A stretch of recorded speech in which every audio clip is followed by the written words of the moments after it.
तुझा अधिकार आहे तेवढा माझा पण अधिकार आहे या घरात. मी डॉटर इन लॉ आहे या घराची. काय चाललंय इथे? काय चाललंय इथे? काय चाललंय इथे?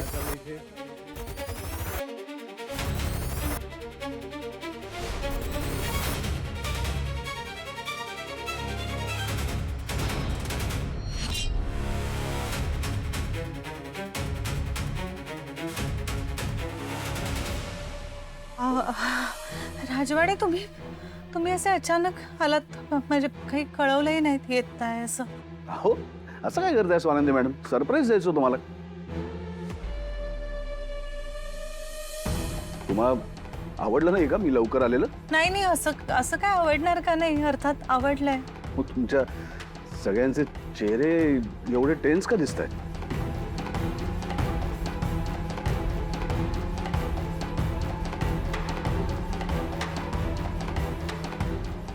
आणि सुष्मिता कधी आली?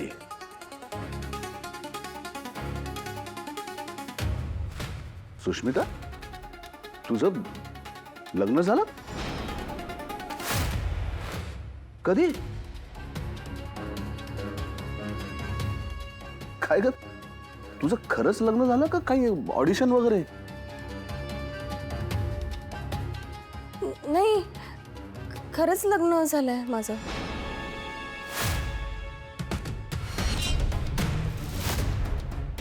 बापरे, म्हणजे मला माहितीच नव्हतं की सुष्मितासाठी मुलं वगैरे शोधतायत. मला तर असं वाटायचं की खूपच लहान आहेस तू. पण तुझं लग्न झालं कधी आणि कोणाशी झालं? मुलगा कोण आहे? मुलगा कोण आहे? मुलगा कोण आहे?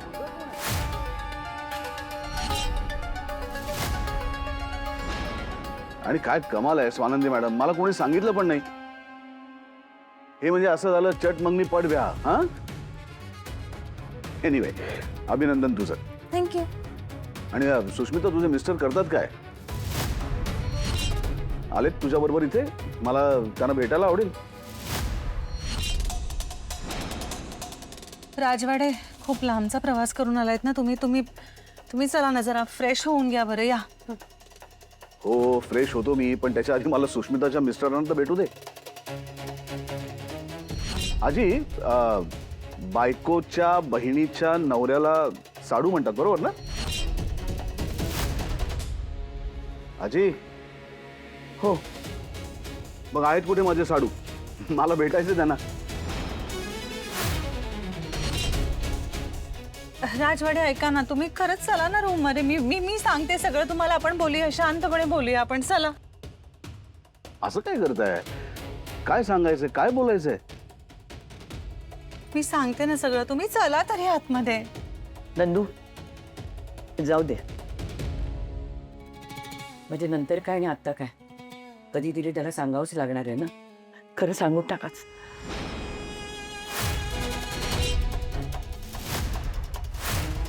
एक मिनिट.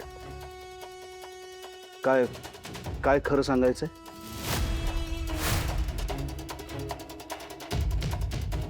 आणि तुम्ही सगळे असे गप्प का? नक्की काय झालंय?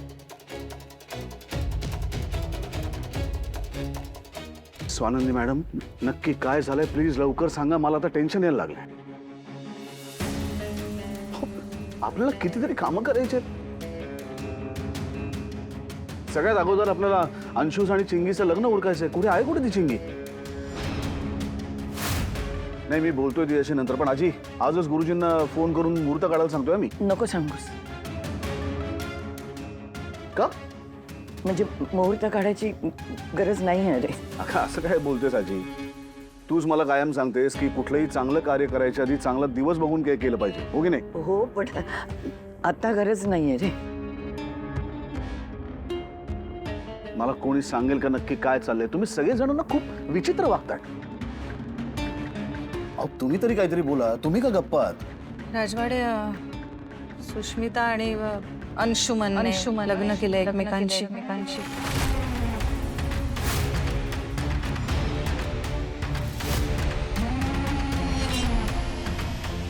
काय? अंशुमन आणि सुष्मिताचं लग्न?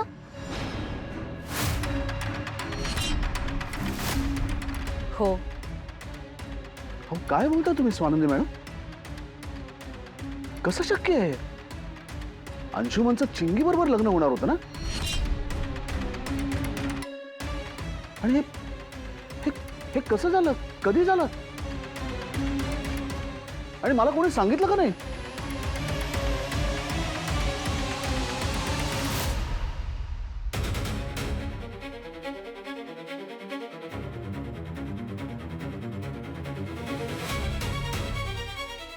अरे बोला कोणीतरी, काहीतरी बोला. काय चाललंय सगळे? काल लग्न केलं दोघांनी. काल? अहो स्वानंदी मॅडम, काल बोललो ना आपण फोनवरती. आपण जवळपास रोज बोलतोय फोनवरती. मग तुम्हाला मला सांगावंसं नाही वाटलं? सॉरी, मी ते सॉरी काय? ही मोठी गोष्ट नाहीये का? तुम्ही जर मला सांगितलं असतं तर हातातलं काम टाकून मी लगेच आलो असतो. अहो एवढी मोठी गोष्ट आहे, लग्न केलं या दोघांनी, का सांगितलं नाही मला तुम्ही? आणि चिंगी कुठे आहे? तिचं काय झालं? ती आहे कुठे नक्की? तिला कळले का हे? काय म्हणाली ती? तिला खूप धक्का बसला असेल स्वानंदी मॅडम. राजवाडे ऐका ना, तुम्ही चला ना प्लीज माझ्याबरोबर. चला आपण बोलूया, प्लीज चला ना, या.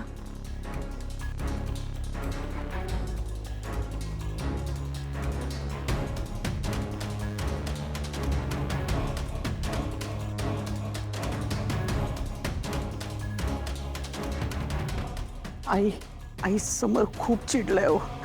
प्लीज तुम्ही जरा समजावा ना त्याला. तुम्ही समजावलत ना तर तो शांत होईल, म्हणजे अंशूवर जास्त रागवणार नाही. आई प्लीज प्लीज. मी पिंट्याला काही समजावणार नाही मल्लिका. चिडला तर चिडू दे, जे व्हायचं ते होईल. तू उत्तर द्यायला तयार राहा. तुझं तू बघून घे काय. आई मी शेट, आता अजून एक लेक्चर ऐकावं लागेल.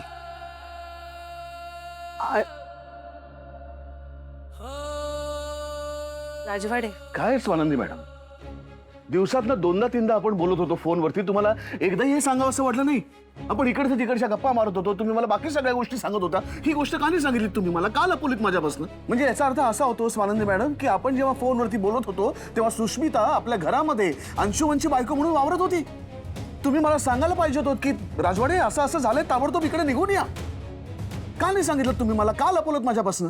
तुम्ही खूप महत्त्वाच्या कामासाठी इथे गेला होता आणि घरच्या स्ट्रेसमुळे मला तुम्हाला त्रास होऊ द्यायचा नव्हता. हो स्वानंदी मॅडम, माझ्यासाठी माझी प्रायोरिटी ठरलेली आहे. माझी प्रायोरिटी माझं कुटुंब आहे. मी ते सगळं बाजूला सोडून इथे आलो असतो. एक्झॅक्टली, म्हणूनच नाही सांगितलं, कारण लग्न तर होऊन गेलं होतं ना दोघांचं. म्हणजे त्यात बदल तर होणार नव्हता आता. पण स्वानंदी मॅडम, मी माझ्या कुटुंबासाठी अवेलेबल तर आलो असतो मी इथे. सॉरी. मला काही कळतच नाही काय चाललंय. असं रातोरात कोणी लग्न कसं काय करू शकतं? म्हणजे त्या दोघांचं अफेअर चालू होतं कधीपासून? म्हणजे आपल्या नकळत हे सगळं घडत होतं आणि आपल्याला माहिती नव्हतं? नाही, मला यातलं काही माहिती नाही. मुळात मी असा विचार कधी डोक्यातच आणला नाही. आणि माझ्या माहितीप्रमाणे तर त्यांचा कधी संबंधही नाही आलाय दोघांचा एकमेकांशी. 2 मुली स्वानंदी मॅडम, 2 मुलींचं आयुष्य उद्ध्वस्त केलंय अंशुमननी. आणि त्यापेक्षा सुद्धा किती जास्त मुलींचं आयुष्य उद्ध्वस्त केलंय आपल्याला माहिती नाही. आता प्लीज मला सुरुवातीपासून काय काय घडलं ते नीट सांगा, सविस्तर.